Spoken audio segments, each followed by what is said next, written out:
Eu queria trazer com você aqui, Tio Rei, ainda falando nesse tom de campanha dos dois nos eventos que estão rolando lá no Rio de Janeiro, Bolsonaro junto com Ramagem em pré-campanha, subiram em trio elétrico e tudo. Tava lá também o governador Cláudio Castro, senador Flávio Bolsonaro, deputado Sóstenes Cavalcante, além de vários outros aliados do ex-presidente nesse evento de pré-campanha, mas aí a gente já tem aqui o que Bolsonaro disse por lá, Tio Rei. E ele comentando aqui bem nesse tom de campanha mesmo. De hoje aqui não é campanha política, não é comício, é uma rápida passagem do que foi meu mandato, do que nós estamos apresentando como possibilidades para o Rio de Janeiro. E aí ele entra aqui para fazer uma declaração sobre Ramagem, dizendo: Ramagem que eu conheci na transição de 2018 já começa a pagar um preço alto pela sua ousadia de querer pensar, sonhar e administrar uma cidade com respeito, honradez e com orgulho, Tio Rei. Palavras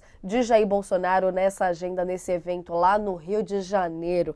O que você diz aqui, então, sobre a ousadia de Ramagem e esse desejo aí de querer cuidar da cidade com respeito e honradez?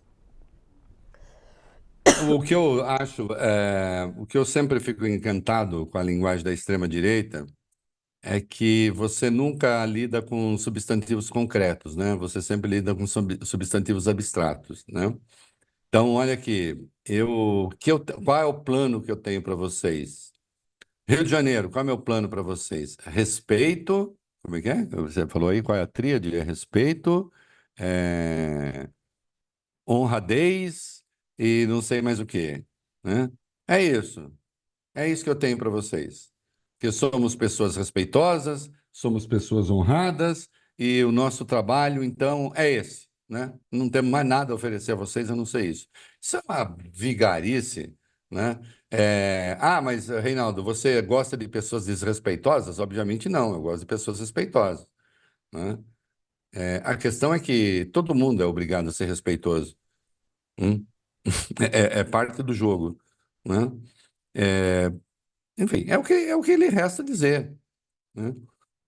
E ele está pagando o preço. Pagando o preço? Sujeito, ele gravou você. Sem que você soubesse, porra, né? Agora, se você acha que isso é bacana também, é o que ele resta, né? Fazer. A situação eleitoral deles hoje é muito difícil. É tão difícil que eu nem acho que vai ficar assim, né? Não acho que será. O Eduardo hoje, Eduardo Paes, vence no primeiro turno. É, é difícil vencer uma eleição na cidade do Rio de Janeiro no primeiro turno, né? Mas a vantagem do Eduardo é gigantesca, né? E de resto faz um bom governo no Rio de Janeiro, né? Bem avaliado pela população, né? Então a situação dele é difícil, é um pouco vexaminoso, um pouco não, é bastante vexaminoso para ele se tiver uma derrota acachapante. Por quê? Para ele, Bolsonaro, porque é a base dele no Rio. O Rio de Janeiro é a base dele, né? A base eleitoral do cara, né? Foi ali que ele começou a trajetória política dele. Ali que pelo menos dois filhos se fizeram eleitoralmente. O Eduardo se deslocou para São Paulo, mas a família Bolsonaro, a base é o Rio de Janeiro, né? É o que resta dizer, né? Porque, no mais, o que que o Ramagem tem a oferecer ao Rio de Janeiro, além de eu sou um homem de Bolsonaro, né? E diz: estou aqui para defender o legado do meu governo. Qual legado? Bom, aí a gente entra num negócio sem fim, né? Um legado de despropósitos e absurdos, um em cima do outro, né? É o que restou, né? É a situação difícil. E novos dados dessa investigação virão a público. Eles estão acuados. Eles estão acuados e resolveram partir para a guerra, que é uma tática. Enfim, né? Acho até notável, né? É, a extrema-direita aprendeu a fazer isso com o Bolsonaro. Diante da coisa mais escandalosa, mais absurda, quando estão ali nas cordas, eles saem atacando, eles saem agredindo. Então aí agora vai ter policial no banco dos réus, então fica ameaçando as pessoas, né? Para ver se intimida, né?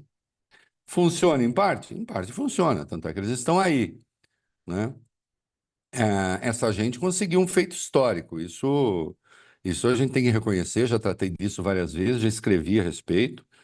É, E hoje até estava pensando isso de novo, uma outra circunstância aí, eu fiz até algumas anotações.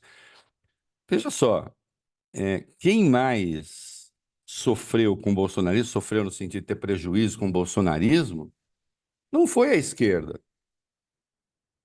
A esquerda está no poder, enfim, bem ou mal, eu digo bem ou mal porque o Lula está governando uma frente. Eu acho, como o Zé disse, eu acho que o governo nem é de esquerda, acho que é um governo de centro, com características de governo de centro-direita, né? Especialmente quando você pega a quantidade de gente conservadora que tem, as teses, enfim.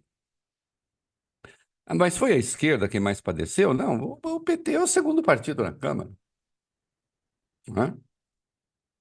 Quando se trata de partido propriamente, o PT continua a ser o primeiro partido na preferência das pessoas, né?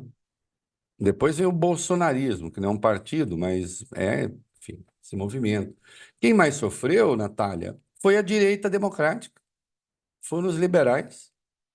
Esses caras destruíram a direita democrática. Não restou nada.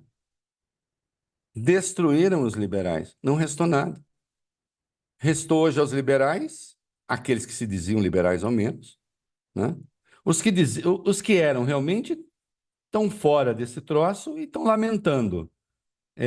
Um sujeito que foi aqui e ali é bastante atacado, até pela esquerda e tal, mas você pega o João Amoedo, que criou o Novo, ele é realmente um liberal.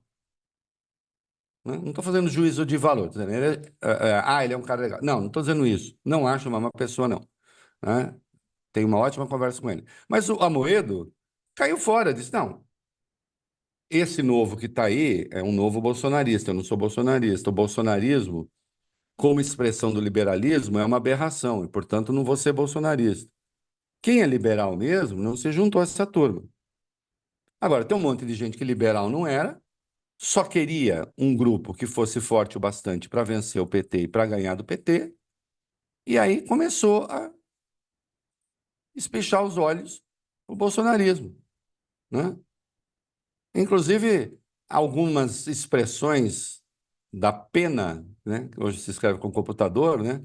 Mas alguns articulistas que diziam: não, eu sou liberal, né? Eu sou liberal, mas, né, agora vou aqui flertar com o bolsonarismo porque eles são os únicos que conseguem combater o PT. Né? Eu até me considero liberal. Eu me considero liberal. Mas eu não me junto com o bolsonarismo. Nem para combater o PT. Né? Sabe por quê? Que o liberalismo, o bolsonarismo é a morte do liberalismo. É o oposto do liberalismo. Né? O bolsonarismo representa, na economia, um feixe de ideias que destrói o pensamento liberal e, no que diz respeito aos valores, um feixe de ideias que destrói os direitos individuais. Então, qualquer um que se queira liberal, que se junte ao bolsonarismo, liberal não é. Ou é bolsonarista ou é só um picareta. Né? Porque foi o liberalismo quem mais foi, quem realmente pagou o preço maior com a ascensão do bolsonarismo. Acabou. É por isso que ele não aparece candidato de centro no Brasil. É isso Não. que chamam centro. O Lula é de centro, mas querem um que não seja o Lula. E querem um que não seja o Bolsonaro, o tal do candidato nem. Quem? E aí Teria fica a de sair discussão, dessa porque direita é isso, liberal. né? Como trazer um nome se o espaço na discussão não existe mais, porque, Foi como você disse, ocupado, foi ocupado pelo bolsonarismo. E aí a gente ocupado. até evita ficar falando muito, repetindo esse termo da narrativa, porque fica um pouco cansativo.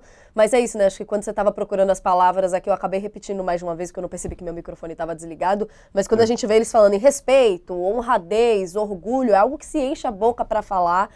E aí a gente vê que é nisso que eles vão constatando, né? Até o Flávio Bolsonaro publicando sobre a agenda hoje, falando também, vamos falar mais uma vez da perseguição. É quase um negócio de pregando para convertido, mas que é Isso. justamente para alimentar e ficar ocupando essa vaga, esse espaço ali, né, tio Rei? Espaço. Que, se você olhar, não é nada, né? Porque é o quê? Vamos lá. É, chega a ser cômico, né? Não fosse a velha história, né?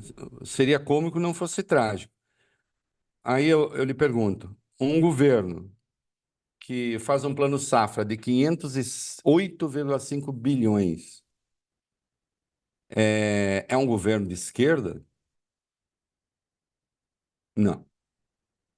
Considerando, inclusive, todas as implicações sociais, econômicas, políticas, ideológicas do agro. E, no entanto, você tem. Não, eu não estou contra, veja, tem que ter. É fundamental para o Brasil. Mas isso é um governo de esquerda? Não. É um governo que faz o plano da nova indústria de 300 bilhões, né? Que até alguns abobados atacam, a meu ver, mas enfim. É um governo de esquerda, é um governo. Não. Então, na verdade, você tem. O Lula também ocupa. O Lula também ocupa o espaço do centro. Né? A posição dos liberais, elas deveriam, em muitos aspectos, são mais próximas, inclusive do ponto de vista dos valores, do governo Lula do que outra coisa. E, no entanto, né, tem esse negócio, não, temos de evitar o petismo. Tal. Evita o petismo com quem? Não conseguindo criar um movimento próprio, acaba se juntando ao bolsonarismo. Né? E é nesse cenário que aparece uma figura como Tarcísio de Freitas, que é tratado por parte do colonismo brasileiro como se fosse um cara de centro.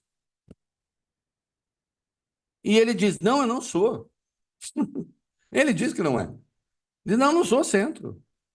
Eu sou direita. Ele não fala extrema-direita. Eu sou direita, bolsonarista. Bom, então é extrema-direita.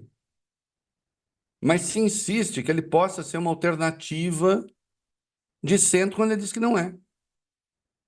Não, ele diz que não é e não faz uma política de, né, centro.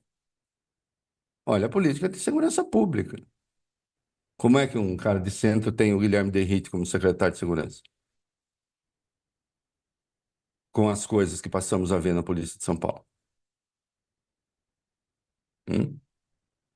Então, as principais vítimas do bolsonarismo foram os centristas, aí sim, ou a direita democrática. Eu vou lhe fazer uma pergunta de resposta óbvia. Quem foi o grande inimigo de Jair Bolsonaro? Exceção feita a Lula, PT, enfim. Quem foi o grande inimigo de Jair Bolsonaro durante o seu governo, especialmente no curso da pandemia? João Dória.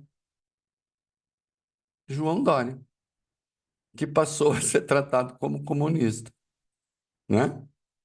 João Dória, que já foi uma referência da direita brasileira, né, durante um tempo, passou a ser tratado pelos bolsonaristas como comunista, globalista, como que é? Um cara a favor da vacina, né? Lembra disso? Parecia. Eles trituraram. Quem destruiu o João Dória foi o bolsonarismo, né? Não foi a esquerda. O João Dória ganhou da esquerda. Quem destruiu o João Dória politicamente, empresarialmente, ele está por aí. Quando eu digo destruído, é nesse sentido, né? Ele está aí, enfim. Ah, imagina eu com a minha conta bancária falar que o João Dória está destruído. Fica até meio ridículo, né? Ou, KKK crying, falaríamos de choque. imagina. Olha o Reinaldo, o pobre, falando que o João Dória está destruído. Estou falando do ponto de vista político. Ele tinha planejado uma carreira, uma aspiração para a presidência, tentou, acabou. Assim como o PSDB acabou. Né? Não só por isso, né? Mas olha a dificuldade que Eduardo Leite tem no Rio Grande do Sul, mesmo recebendo a ajuda fabulosa que ele está recebendo, né, do governo federal, mas ele tem problemas. Ele tem que o tempo todo ficar indo na imprensa, fazer reivindicações para mostrar que ele não está junto com o Lula, com o PT, porque tem os bolsonaristas, né, lá. Então, o bolsonarismo, a extrema-direita, liquidou a direita. E é o que a extrema-direita costuma fazer mundo afora, né? Costuma fazer. Nessa ascensão da extrema-direita, isso acontece. O Milei pegou a extrema-direita, a direita argentina, né? É, a direita francesa, parte dela foi, enfim, assambarcada pela frente, pelo Reunião Nacional, se bem que ali tem características próprias, porque o partido é muito antigo, né? Já vem de longe, né? Vem lá da República de Vichy na Segunda Guerra. Mas, de qualquer modo, também, né? Os republicanos, os gaullistas na França, perderam importância, né? Então, a coisa é complicada, né? A direita alemã está sendo engolida pela extrema-direita. A direita propriamente, né? Se não tomar cuidado, quebra a cara, né? E aconteceu aqui. A direita americana, para valer, hoje é trumpista. O Partido Republicano, olha o que aconteceu, né? O Partido Republicano, aquela direita republicana, por exemplo, que o Bush representava, acabou. O Vance ontem, aliás, foi lá e desceu o pau no Bush, né? Atacou a guerra do Iraque, que de fato foi um erro mesmo, mas ele não está atacando por isso, né? Então, esse é um novo momento no mundo, realmente muito complicado, muito sério, né? Ó, daqui a pouco talvez a gente fale, veja o que aconteceu com o negócio da Argentina agora, o Milei intervindo na coisa do futebol. Bom, daqui a pouco a Não, gente a gente fala a respeito. pode entrar nisso, mas é isso, né, Tio Rei? Uma discussão que, se como já não fosse complexa por si só, ainda mistura toda nessa questão de linguagem. Aí a gente arrematando o assunto, voltando aí para essa parte de campanha de Bolsonaro, vê até um saudosismo ali nos bastidores de talvez cogitar um Pazuello da vida, tudo por causa desse clima de desconfiança com ramagem. Esse é um assunto longo. Mas como você citou do Milei, se Olha, quiser a gente... mas deixa eu só fazer uma observação. Diga. Veja você, você tá numa situação miserável quando o Pazuello passa a ser uma alternativa, né? Entende? Olha só, Pazuello passou a ser uma alternativa. É um negócio pavoroso, né? É um negócio pavoroso, é um negócio monstruoso, né? Com o desempenho que ele teve, né? Aliás, o Pazuello ter sido eleito é um sinal dos tempos, né? De tempos muito ruins, né? Fazendo o que ele fez, com o desempenho que ele teve no Ministério da Saúde, né?